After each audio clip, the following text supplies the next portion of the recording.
O deputado Domingos Sávio pediu a palavra durante sessão do plenário da Câmara para apontar a politicagem visível na decisão do ministro Alexandre de Moraes, que soltou algumas dezenas das mulheres que ele mandou prender em massa em meio às comemorações do Dia da Mulher. O deputado lembrou que seria melhor que inocentes não tivessem sido presos, muito menos em massa. Ele disse: "Eu quero fazer um registro, presidente, de algo que me surpreendeu. De repente, o ministro Alexandre determina a soltura de mulheres presas após o dia 8 de janeiro. Eu queria que soltassem todos que não cometeram crime."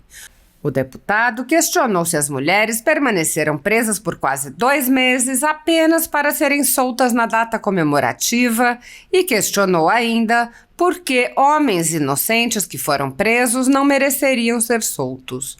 Domingos Sávio disse: "Parece que ser mulher foi uma punição, porque algumas ficaram presas por 60 dias e foram soltas no Dia das Mulheres." O deputado questionou: "E os homens que também são inocentes? Vão ter que esperar o Dia dos Homens? A justiça vai continuar fazendo ação política e não justiça?" Centenas de homens e mulheres continuam presos a mando do ministro Alexandre de Moraes, sem individualização de conduta, sem respeito ao devido processo legal e em franca violação a direitos humanos.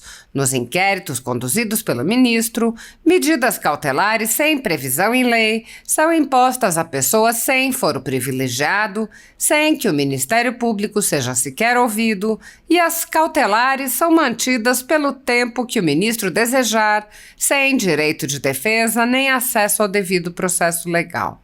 Em inquéritos conduzidos nas cortes superiores, matérias, reportagens e relatórios produzidos pela velha imprensa contra seus adversários políticos ou concorrentes são aceitas como provas sem questionamento e servem como pretexto para devassas em pessoas e empresas no que é conhecido como Fishing Expedition.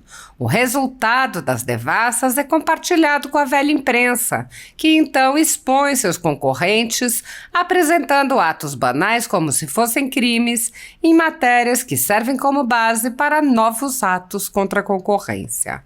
Em uma decisão monocrática em um inquérito administrativo, o ex-corregedor do Tribunal Superior Eleitoral, Luiz Felipe Salomão, mandou confiscar a renda de sites e canais conservadores para impedir suas atividades, com o respaldo e o apoio dos ministros do STF, Luiz Roberto Barroso, Alexandre de Moraes e Edson Fachin. Toda a renda de 20 meses de trabalho da Folha Política está sendo confiscada sem base legal. O confisco da renda atinge todos os vídeos produzidos pelo jornal, independente de tema, data ou qualquer outro fator. Se você apoia o trabalho da Folha Política e pode nos ajudar a manter o jornal, doe qualquer valor à empresa Raposo Fernandes utilizando o QR Code que está visível na tela ou use o código PIX ajude@folhapolitica.org. Caso não utilize Pix, há a opção de transferência bancária para a conta da empresa Raposo Fernandes, disponível na descrição deste vídeo e no comentário fixado no topo. Com a sua ajuda, a Folha Política poderá se manter firme e continuar o seu trabalho. Pix ajude@folhapolitica.org. Assista. Presidente Pompeu de Matos, Vossa Excelência, que tem uma história brilhante também e um grande espírito democrático. E a minha palavra é norteada pelo espírito democrático, pela liberdade e pelo respeito. Primeiro, falando do meu respeito às mulheres, não apenas homenagem, o respeito às mulheres, que não pode ser só no dia 8, tem que ser sempre. E eu quero aqui fazer um registro, presidente. Me surpreende que, de repente, o ministro Alexandre solte, e eu queria que soltasse todos que não cometeram crime. Parece que aguardou, parece que ser mulher foi uma punição, porque algumas ficaram 60 dias para esperar o Dia das Mulheres e soltar no Dia das Mulheres.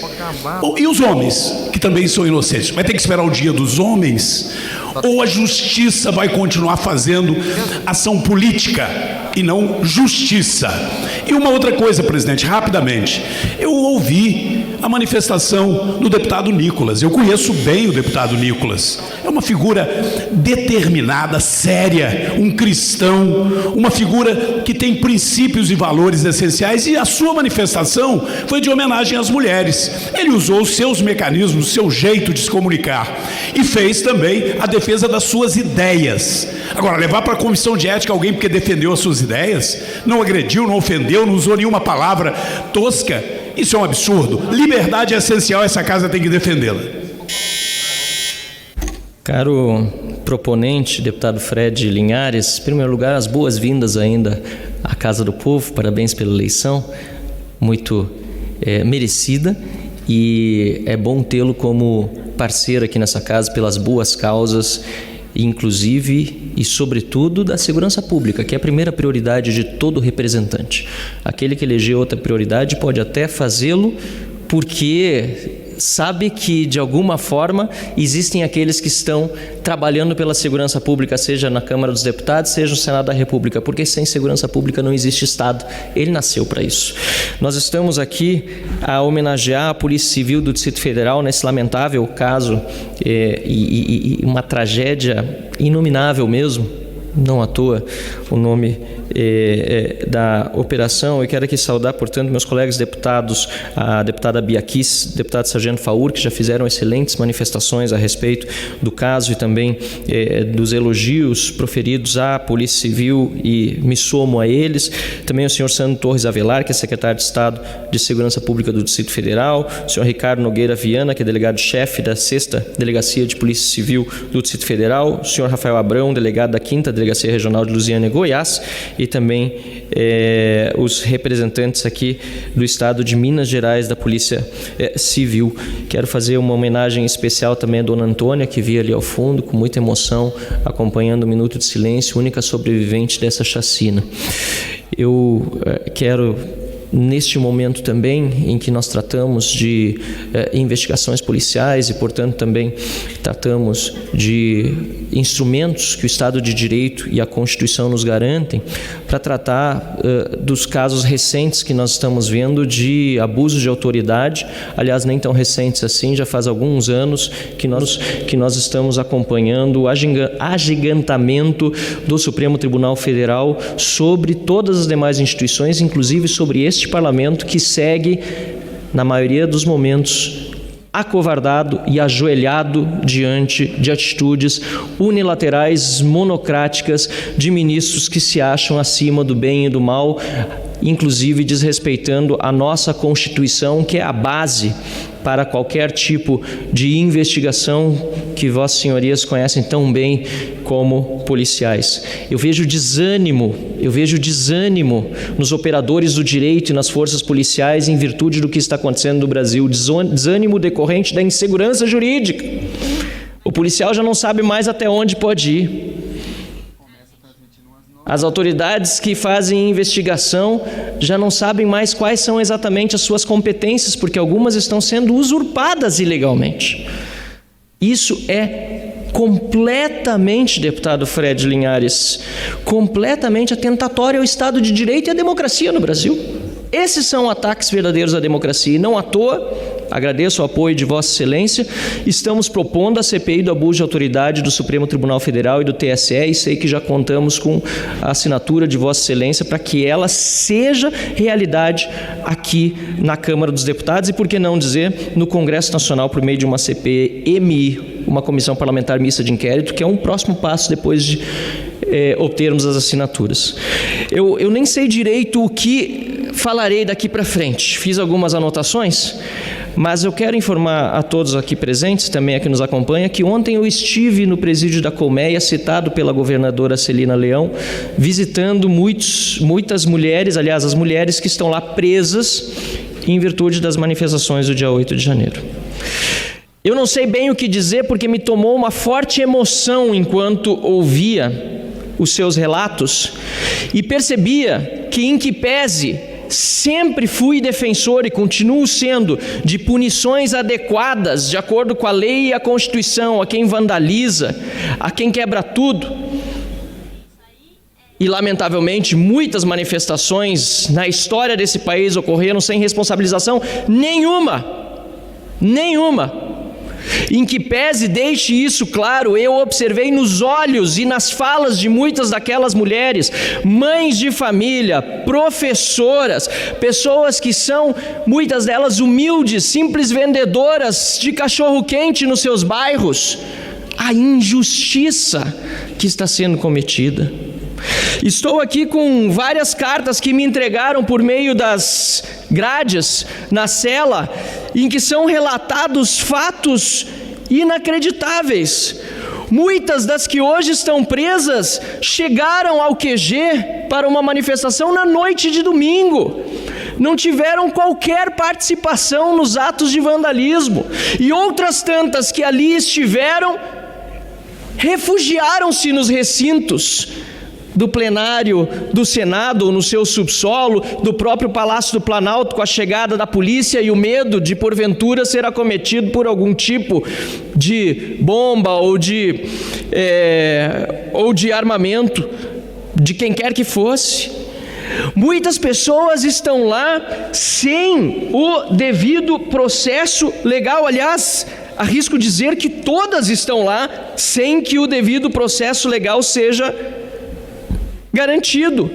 As audiências de custódia com prisão em flagrante ilegais, são flagrantes perpétuos agora, de pessoas que não estiveram na cena do vandalismo.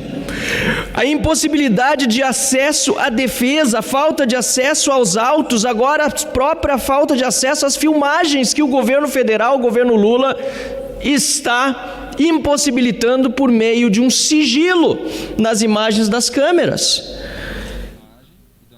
Perdoe-me, mas direitos humanos são direitos para todos os humanos, independentemente de posição política.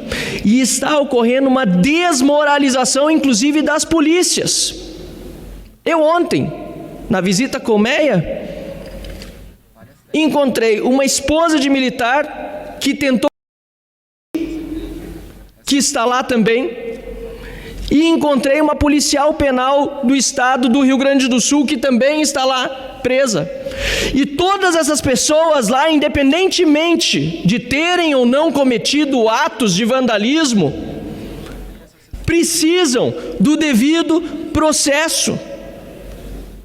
E o exemplo que deveria vir de cima, deveria vir do Supremo Tribunal Federal, não está sendo dado, pelo contrário. O exemplo é ruim, é péssimo, é atentatório à nossa democracia. Eu, vendo os relatos, me perguntava como podia alguma daquelas pessoas estarem lá presas. E pensava no ministro Alexandre de Moraes, que tanto eram citados, inclusive pelas presas, que recebiam a citação do oficial de justiça naquele mesmo dia, ontem. Todas citações praticamente iguais, copia e cola. Onde está a individualização da conduta no processo penal? Onde está a garantia do acesso ao direito e ao advogado daquelas pessoas? Onde está o respeito, inclusive, à própria atividade policial que é que vocês exercem? Para que tudo seja realizado dentro da lei, que puna-se quem deve ser punido e que se corrijam as injustiças daqueles que estão sendo injustiçados.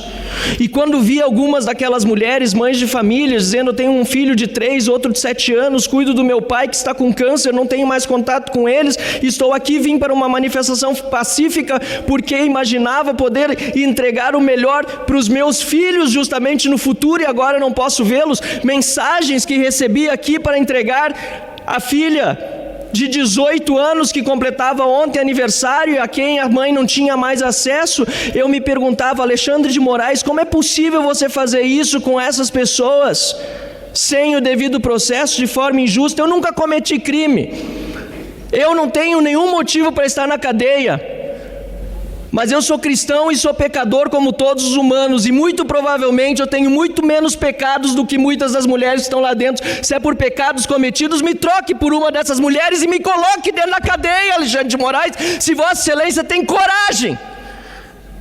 Mas não tem coragem. Na verdade é a covardia que advém da prepotência de quem acha que está acima do bem e do mal e acima das leis e pode fazer o que quiser. Investigar, julgar e punir ao mesmo tempo. Desculpe-me, presidente, pelo discurso que sai um pouco dali, inclusive da sessão solene que Vossa Excelência aqui conduz e sugere a todos, mas eu não podia deixar de me expressar nesse dia, nesta quinta-feira, quando bem disse Vossa Excelência, não temos mais sessões plenárias para nos manifestarmos, e entendo sim que é o foro correto diante de tantos policiais civis aqui que honram a sua profissão, como tantos outros policiais e agentes de segurança honram as suas profissões e merecem respeito. Eu digo, senhor presidente, coragem e covardia são duas coisas muito diferentes, como falei há pouco, e como dizia Winston Churchill, a coragem é a mais importante das qualidades humanas porque precede todas as outras, para que todas as outras possam ser realizadas. Que todos vocês, policiais civis, na atribuição que lhes é devida, dentro da lei e dentro da Constituição, tenham a coragem de exercer os seus ofícios, de denunciar as ilegalidades e de não se curvar ao arbítrio e ao autoritarismo jamais. É este meu apelo, senhor presidente, como deputado federal, aos policiais, a todos os brasileiros e, obviamente, também esta Câmara, o Congresso Nacional, que precisa se reerguer e não continuar de joelhos acovardado. Muito obrigado.